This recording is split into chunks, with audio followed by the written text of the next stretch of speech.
கைக்குழந்தையுடன் தனியாக இருந்த இளம்பெண்ணை கத்தியை காட்டி மிரட்டி பாலியல் வன்கொடுமை செய்த இளைஞரை போலீஸ் துரத்திய போது தப்பி ஓடியதில் காலில் முறிவு ஏற்பட்டு மாவு கட்டு போடப்பட்டு சிகிச்சைக்கு அனுமதி. மற்றொரு இளைஞரை போலீசார் தீவிரமாக தேடி வருகின்றனர். தூத்துக்குடி மாவட்டம் கோவில்பட்டி வீரவாஞ்சி நகர் பகுதியில் கைக்குழந்தையுடன் வீட்டில் தனியாக வசித்து வந்த இளம் பெண்ணின் வீட்டிற்குள் நள்ளிரவில் அத்துமீறி புகுந்து போதையில் அதே பகுதியை சேர்ந்த இளைஞர்கள் கத்தியை காட்டி மிரட்டி பாலியல் வன்கொடுமை செய்ததாக பாதிக்கப்பட்ட பெண் கோவில்பட்டி மேற்கு காவல் நிலையத்தில் புகார் அளித்தார். புகாரின் பேரில் மேற்கு காவல் நிலைய போலீசார் வழக்கு பதிவு செய்தனர். கோவில்பட்டி அனைத்து மகளிர் காவல் நிலைய இன்ஸ்பெக்டர் பிரேமா விசாரணை நடத்தினார். மேலும் பாதிக்கப்பட்ட பெண்ணின் வீட்டிற்கு தடயவியல் மற்றும் கைரேகை பிரிவு அதிகாரிகள் வருகை தந்து தடயங்களை கைப்பற்றினார்.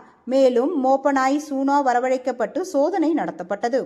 இச்சம்பவம் தொடர்பாக வீரவாஞ்சி நகர் பகுதியை சேர்ந்த மாரிசெல்வம், மாரியப்பன் ஆகிய இரு இளைஞர்களை போலீசார் தேடி வந்த நிலையில் ரகசிய தகவலின் பேரில் குற்றவாளிகள் பதுகியிருந்த வீரவாஞ்சி நகர் மலைப்பகுதிக்கு சென்றபோது போலீசாரை கண்டதும் தப்பி ஓட முயற்சி செய்ததில் மாரியப்பன் கீழே விழுந்ததில் காலில் முறிவு ஏற்பட்டது.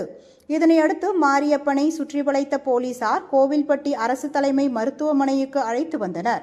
கோவில்பட்டி அரசு தலைமை மருத்துவமனையில் விபத்து மற்றும் அவசர சிகிச்சை பிரிவில் சேர்க்கப்பட்டு மாவுக்கட்டு போடப்பட்டு சிகிச்சை நடைபெற்று வருகிறது.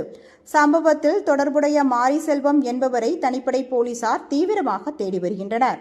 கோவில்பட்டி அரசு தலைமை மருத்துவமனையில் ஸ்ரீ வைகுண்டம் டிஎஸ்பி ராமகிருஷ்ணன், கோவில்பட்டி டிஎஸ்பி ஜெகநாதன் தலைமையில் 50க்கும் மேற்பட்ட போலீசார் குவிக்கப்பட்டுள்ளனர்.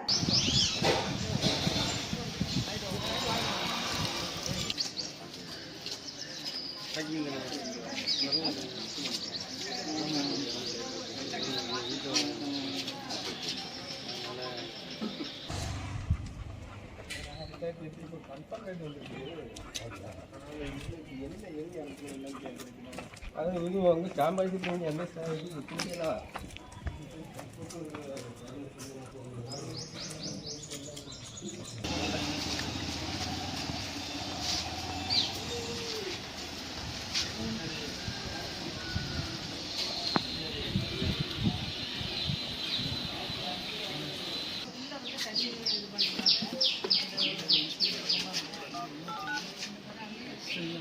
ஒரு வாரம் தாங்க. இந்த பொம்பளை விட்டு வீட்டுக்குள்ளேயே தான் நிற்கும்.